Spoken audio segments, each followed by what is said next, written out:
नमस्कार दोस्तों, हमारी आज की कहानी है सास के मरने पर बहू ने मांगे ननद से पैसे। कहानी पसंद आए तो चैनल को सब्सक्राइब जरूर करना। जिस माँ ने पाल पोस कर अपने बच्चों को बड़ा किया और अपनी सभी जिम्मेदारी निभाई, वो माँ इस दुनिया से अलविदा कह चुकी थी। मधु की माँ के चौथी की रस्म थी।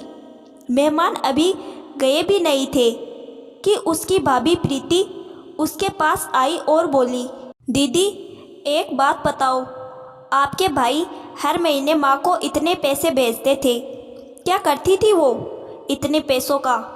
थी तो अकेली जान, कितना खर्चा होता होगा। ज़रूर जो पैसा बचता होगा आपको देती होगी। इधर उधर देखते हुए कि कोई सुन तो नहीं रहा, मधु का भाई धीरे से पत्नी से बोला, प्रीति ये वक्त है ऐसी बातें करने का, जगह देखकर बोला करो। भाभी की बात सुनकर मधु का दिल किया कि अभी इसकी बातों का जवाब दे दे, पर एक तो बड़ी थी, दूसरा रिश्तेदारी का लिहाज करते हुए उसने बस प्रीति से इतना ही कहा, फ्री हो जाऊं फिर तुम्हें हर सवाल का जवाब दूंगी, चिंता मत करो। एक तो माँ के जाने से मधु पहले ही दुखी थी, दूसरा भाभी की शक भरी बातों ने उसे अंदर तक तोड़ कर रख दिया। उसे प्रीति को अपनी भाभी कहने में भी शर्म आ रही थी। वो यही सोचने लगी कि कोई इतना बेशर्म कैसे हो सकता है। एक तो सास को अपने पास नहीं रखा, उसे दर दर की ठोकरें खाने के लिए छोड़ दिया, उस पर पैसों का हिसाब मांग रही है। मधु कुछ पल के लिए अतीत में खो गई। मधु अपने छोटे भाई रोहित से बहुत प्यार करती थी। उसकी शादी पर वो बहुत खुश थी। प्रीति शादी के कुछ दिन बाद भाई के साथ ही चली गई थी, क्योंकि भाई दूसरे शहर में नौकरी करता था। प्रीति के आने से रोहित के माता पिता बहुत खुश थे कि चलो अब उनके बेटे को घर का खाना भी मिलेगा और कंपनी भी। प्रीति अब जब भी ससुराल आती तो बस रोहित के साथ, वही 6-7 दिन के लिए। मधु भी उसी शहर में रहती थी तो वो भी भाई भाभी के साथ रहने आ जाती। प्रीति मीठी मीठी बातें करती और थोड़ा बहुत काम में हाथ बटाती। मधु के माता पिता बहू के व्यवहार से बहुत खुश थे। वो सबसे यही कहते कि उन्हें बहुत सेवा करने वाली बहू मिली है। सब कुछ ठीक चल रहा था। कभी मधु के माता पिता रोहित के पास रहने जाते तो प्रीति उनकी बहुत खातिरदारी करती, क्योंकि उसे पता था कि ये लोग 15-20 दिन रहकर अपने घर चले जाएंगे। प्रीति का जब बेटा हुआ था तो मधु की माँ ने उसे अपने पास बुला लिया था और उसकी जो सेवा उनसे बनी वो उन्होंने की। पर कहते हैं ना, समय एक जैसा नहीं रहता। एक दिन मधु के पिता हृदय गति रुक जाने से इस दुनिया को छोड़कर चले गए। पूरा परिवार शोक में डूब गया। पिता की मौत के बाद रोहित ने माँ को अपने साथ चलने को कहा, पर वो अपना घर छोड़ने को राजी नहीं हुई। प्रीति रोहित से बोली, मम्मी जी का अभी जहाँ मन है इन्हें वहीं रहने दो, फिर अगर इनका मन किया तो हम इन्हें ले जाएंगे अपने साथ। मधु की माँ ने कुछ साल जैसे तैसे अकेले निकाल लिए, पर अब उनका भी स्वास्थ्य धीरे धीरे खराब रहने लगा। उन्हें भी हर समय किसी के साथ की ज़रूरत पड़ने लगी। वैसे तो मधु उसी शहर में रहती थी, जब तब माँ से मिलने आ जाती थी, पर उसका भी अपना परिवार था, अपनी जिम्मेदारी थी। वो ज़्यादा समय माँ को नहीं दे पाती थी। वैसे उसके पति और ससुराल वाले बहुत अच्छे थे, कभी उसको माँ की मदद करने से उन्होंने नहीं रोका। एक बार मधु की माँ की तबीयत बहुत ज़्यादा बिगड़ गई तो मधु उन्हें अपने घर ले आई और रोहित को फ़ोन करके बुलाया। रोहित तुरंत आ गया और जैसे ही माँ की तबीयत में सुधार हुआ तो उसे अपने साथ चलने को कहा।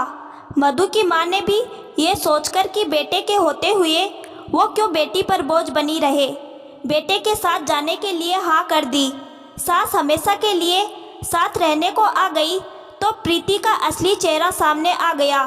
कुछ दिनों तक तो उसने सास की सेवा की, फिर अपनी औकात पर उतर आई। हमेशा मम्मी जी कहने वाली प्रीति अब तुम्हारी माँ करने लगी।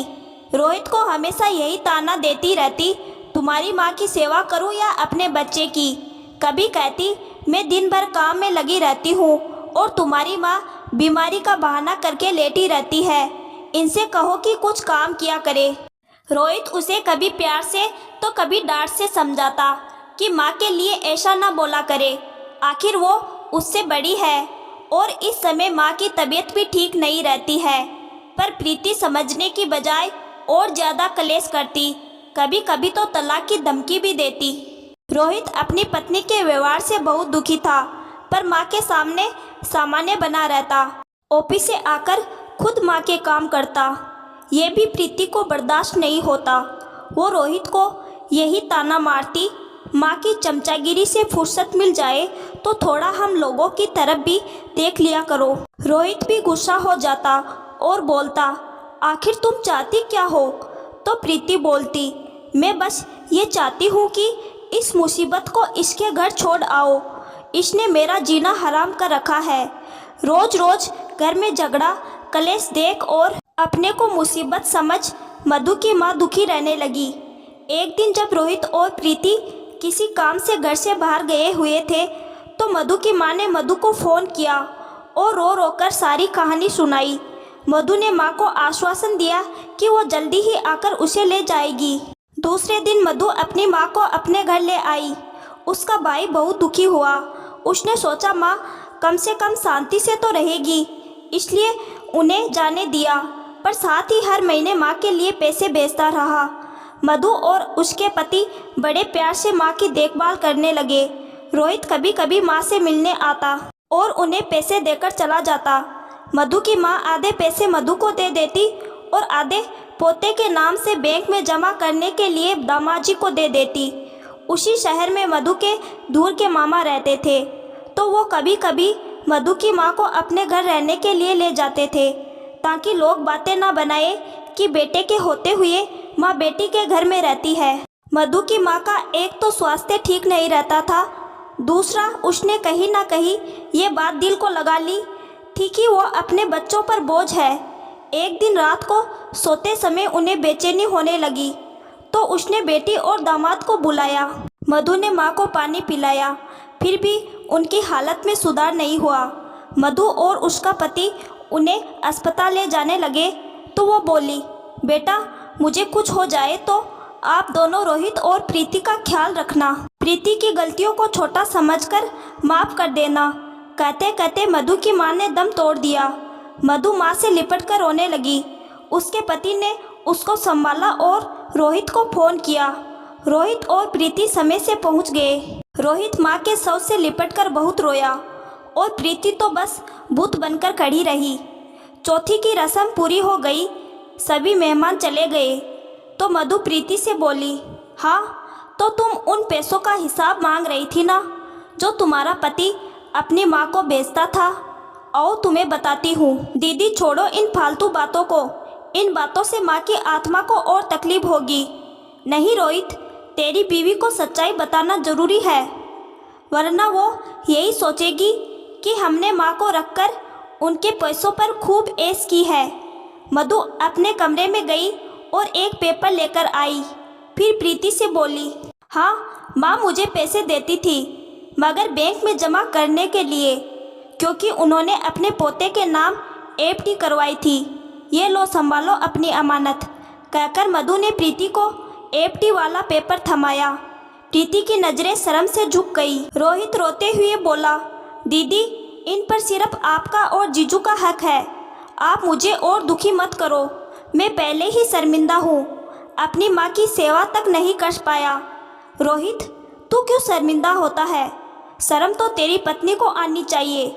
इसने उस सास का अपमान किया जो मरते समय भी इसके भले की ही बात कह रही थी। हाँ रोहित, माँ ने आखिरी समय में यही बोला था कि हम दोनों तुम्हारा ख्याल रखें और प्रीति की गलतियों को छोटा समझकर माफ़ कर दे।